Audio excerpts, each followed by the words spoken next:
Chapter 3, Planning to Negotiate. So, introduction, planning for negotiations, benefits of having a plan. One of the things when it comes to negotiations, the people who are the best negotiators, they plan before they go.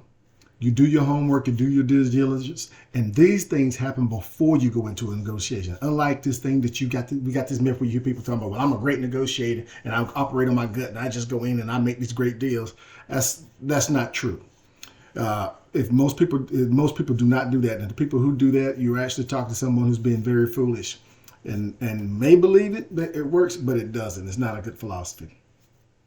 The benefits of having a plan. The benefits of having a plan is it can help keep you on track. It can keep you focused. It can get you, kind of have an idea what the skeleton plan is, so you can kind of stay within that and not get off it and start negotiating on things maybe, or doing or saying things that you shouldn't because you didn't have a plan. Thinking about planning. Many reasons for planning. Planning requires critical thinking. So when you think in terms of the critical thinking, it requires critical thinking, and to get into the meat of what it is you're trying to do, to stay focused and to be tracking, and to start thinking. It's almost like people who play chess or checkers. This is checkers, but probably more like chess when you're playing it because of the critical thinking that's involved. When we think in terms of the negotiation plan. The negotiation plan, is something where we would use this during the negotiation to keep us focused and on what we want to accomplish. When we're negotiating, we've got a lot of things doing. So we try to get, like we're doing, simultaneous communicating, influencing, resisting, trying to tempt them, a lot of other stuff. So having that plan helps with that. And the good and best plans, when you think about that, these allows for managing the situation as it evolves. So it gives you you have a plan, and so it helps you with that. It's kind of like the path for a negotiation will allow you not to fully be predictable, but much, it's kind of almost like the weather. It's probably more important for a plan to be flexible more so than rigid too. It's something that can be adapted as you go through the negotiation process. So what is true? Value of information for negotiation of the parties. So the value of information is the value of information that, it's going to be how much negotiation parties believe the information is accurate. That's the value. So if they believe it's accurate, it has a value. The effect of belief based on assumption. This is when you're operating off things that you believe versus what facts truly are. And that's not a good place to be when you're trying to negotiate. And everybody has their own beliefs based upon who we are, your culture, your background, your education, and just how you're naturally wired. But in negotiations, you need to be dealing with facts and not things that you believe. Relevance. Whether and how information matters. Obvious and potential issues. Negotiating with free rider member. So when we think in terms of relevance, is the information, we think about it, it's important for a particular piece of information in a particular negotiation, whether the information that could matter or does it matter. Also, if you think about this, when we're thinking about critical information, is it something that would matter to someone else or not? Obvious and potential issue. There's going to be some issues that's going to be obvious going into a negotiations because you'll be prepared for those. But then there's also potential issues as well that you have to have an open mind and be prepared to deal with. And that's sometimes when people are not necessarily prepared and on top of the game, this is what throws them off the game a little bit because of some issues that arose that you weren't planning for. And negotiating with a free rider. This is when you're negotiating with a free riding member. This is somebody realistically who's probably not bringing much value to the team or to the negotiation and stuff. Now they may believe that they are, but in reality they may not. And it's probably a good idea not to take someone like that with you when you are negotiating. Anticipating influence attempts. So you think about determine potential tactics for a situation, assessing likelihood, effectiveness, thinking how tactics will be resisted. So again, this is how when you determine potential tactics for the situation. So when you think about the potential tactics that you want to use, uh, this will actually help you prepare too. And I give you an example and kind of know who you're dealing with. It will help you prepare some of those tactics for the situation. And having that idea, I always tell people, don't start with the actual issues and stuff. Start with the people. Assessing the likelihood of the effectiveness. Sometimes the likelihood of the effectiveness, it will work or will not work based upon who you're dealing with. I'll give you an example. If you're preparing to deal with John and you have some tactics that's effective for him, but John gets sick that day and Sally shows up, that makes you scrap your whole game plan. But you still proceed like you're negotiating with John, and you may not get a good result. You will have to adjust your tactics and the things that you do with her as you go into the process and while you're in it. Think how the tactics will be resisted. One of the things about knowing if John shows up and you prepare that, you may have an idea, particularly if you've negotiated with them before, or there's a likelihood if you play devil's advocate and practice with some folks in your office or your group or your company and see what they think, Steve, what would you kind of want if you were the opposition? And that'll help. Planning for value creation requires creativity. Creativity add or package issues takes time and effort. So when we think in terms of value creation, it's always going to invoke creativity because it has the value, and the ways that value can be harvested from negotiations are unique because of the different people, different contexts, different times, different issues, and so on. We think about the creativity, the add or package issues and stuff. So when you think in terms of creativity, add or package, this is to cover such issues requiring information on what people have that is tradable. So when you think of the item, are you looking at to add other issues to what you're currently negotiating? Now it's a package of issues. Takes time and effort. To do this, it's going to take time and effort. And this is something that, you have to put it in there. And it's not something that you can say, well, I'm just going to look at it a little bit. No. The one who plays the best, a lot of times are the ones who actually do the best in negotiation, but that takes time and effort to do. Negotiated participants. So when you got parties at the table, that's the people who are actually at the table directly involved in the negotiation process. Background participants are your people who are not at the table, but a lot of times they will be the people who might be making the final decisions. Non-participants are people who are not at the table, but they might be associated with the process, but they really don't make any decisions whatsoever. And we think about the contract negotiations. This is when you have someone that's representing one group and somebody's representing the other group, and they're able to sit down and actually conduct the negotiations, and it can include anybody, whether that's co-workers or anybody else. But this is you actually engage in that process.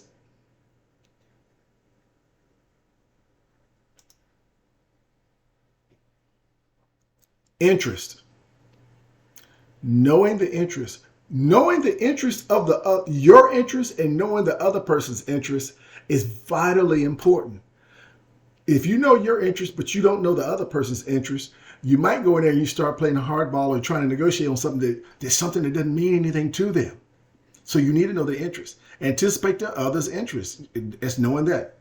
Make a plan focus on those interests. By doing this, making a plan focus on those interests will allow you to keep tracking on the right type of things and not get sidetracked. Issues in creating a preference table. So issues are building blocks for agreements. So when you look at the building blocks for agreements, this is where you're saying this is what we're going to be negotiating on. And so the more kinds of issues that you have, the more ways you can actually come to an agreement. The best issues for you to find are the ones that have more value to you and than cost. Brainstorming before negotiation. To sit down and brainstorm, to go through this before negotiation, to ensure that you're coming up with a table that's much easier to do the brainstorming before the negotiation, because during the heat of the negotiation, it's going to emotions can get high and stuff, so you may not be able to think as fluid. Making a preference table. What are the things that you have a preference for? It's like a pecking order.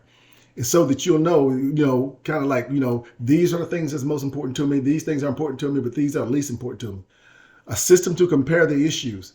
And you can compare those and take a look at them and, try to determine, which one is good enough, is it enough, is right balance of the simplicity, the accuracy, not precise, but at least it's going to be in the ballpark and not too complex.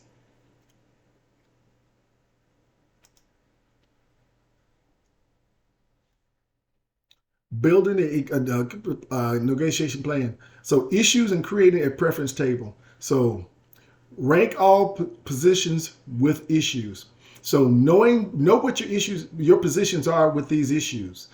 Rank may not be adequate. So you might just can't rank them, but you got to take a look at and rank all the positions with the issues kind of individually to see where you feel with each one of those. Distribute points across the possible positions, and then take a look and look at those points and distribute the points across the possible. The best way to actually add such a specificity is to take the rankings and distribute points across the possible positions, and then calculate your resistance and goal items of the points to give you an idea where you are, where you stand, and before you go into that meeting.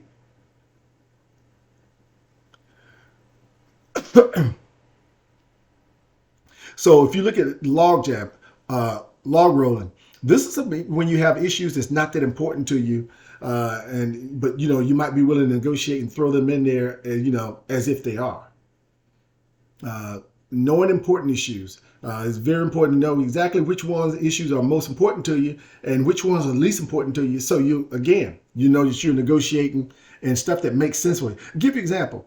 Something that's actually a low priority for you. You wouldn't spend a whole lot of time negotiating on that because it's a low priority for you. Now you would negotiate, but you wouldn't negotiate on that more than the thing that, let's say on 10 items, that's number 9. Well, subsequently, you shouldn't be negotiating for number 9 like you're still negotiating for number 1. Goals. So you measure performance. Goals, it serves as an anchor to let you know, kind of like what you do. So your goals. Have an idea of your goals before you go in, what it is you like to have. And when you come out, you can actually measure that against to see how did you perform. Did you get what you wanted to get in those 10 categories? And over speculation, it's like let me see the best way to describe it. It's like specifying a specific amount of goal that leads only one way to reach it. And this increases the danger that you may have and miss an opportunity to be creative or whatever else because you over speculated on one thing. So you miss some opportunities on some other things. So when we think about the BATNA, then this is the best alternative to a negotiated agreement, BATNA. So when you have a BATNA, you do not want to have a weak BATNA. So this is it's kind of like your backup plan. Don't have a weak one. You got to have one that kind of makes sense. And what is your backup plan? And the BATNA is also, you got to understand too, what's your breaking point in there? At what point do you say, this is somewhere that I'm willing to walk away from this thing, based on my BATNA? And you really have to make it a point to say, I'm going to stick to that. And these things need to be written and you need to take a look at and see it. And we think that sunk cost bias is like, it's an attractive way of looking at the end point. Are we driven to engage in future actions to justify the past costs? These forces people with biased judgments in ways that ultimately it's counterproductive. So it's kind of like, we're looking at a situation and we say we're sinking costs into this thing, and realistically, it's like a loser. But this, and you also saying, I'm willing to take a loss right here because I'm thinking about doing something in the future.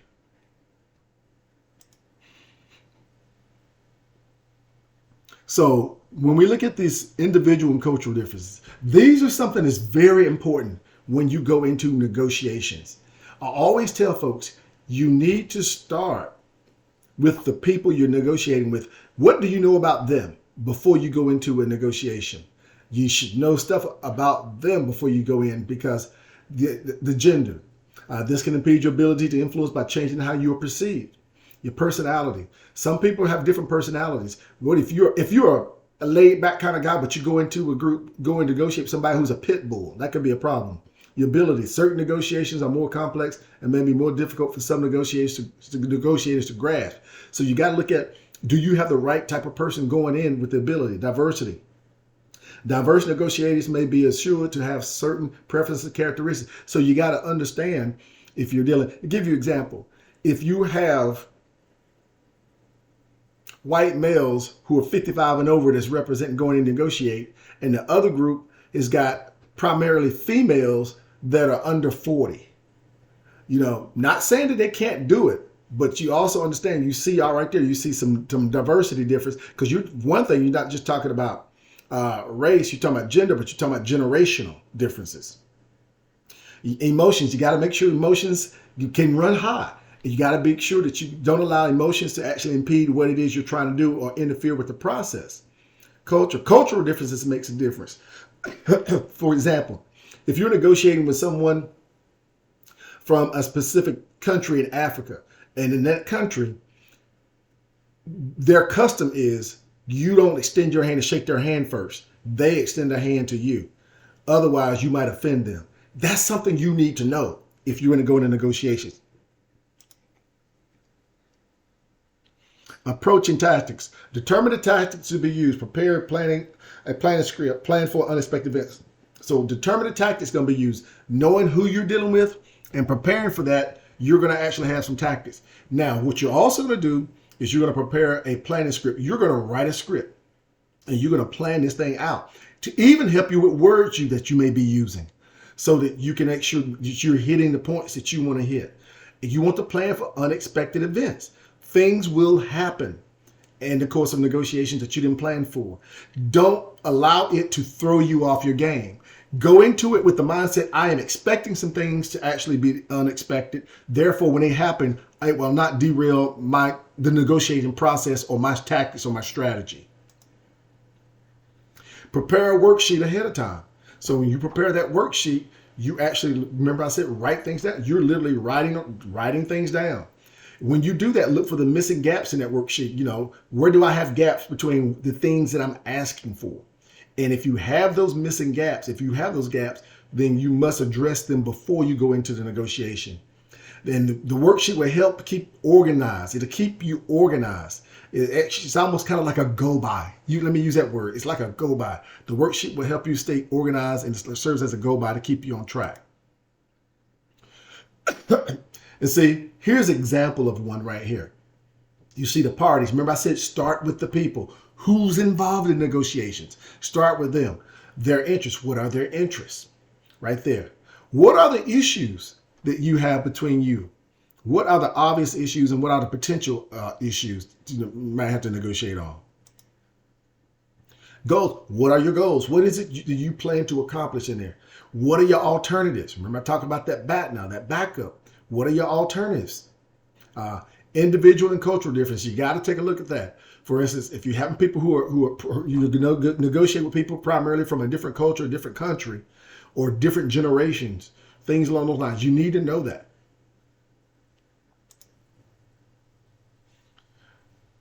Approach, levers, and tactics. Look at that. How am I gonna go about this? What's my levers? What's my tactics I'm gonna use? Try to anticipate what their approach and their levels and their tactics are so you can counteract those. The logistics. Where will you negotiate? I'll give you an example. Will you go to their office to do negotiation? Well, one of the things, if you do that, then understand that they may feel emboldened in power because you're on their turf. Versus me may be inclined to ask them, well, can we meet at a neutral site to actually do that? Logistics. And what else is likely to go on? What else is likely to transpire in that? Just know that there's other things that can transpire. So unfamiliar situations may cause unethical behavior. Usually when you see unfamiliar situations that cause unethical behavior, it's not because someone is actually have malintent or trying to do something here and there. It's usually because somebody gets overwhelmed and they get out of their wheelhouse or outside of their realm. And so they make decisions otherwise that they shouldn't make. And that's statistically proven. Planning is relevant to ethics. A lot of times when people who do make decisions and they're very ethical and they're good sound decisions, the reason they do it is because they did a lot of planning prior to the negotiation. Again, they didn't go in there saying, you know what, I'm going to operate off my gut instincts. But a lot of times that's when you end up with either subpar results or some unethical behavior.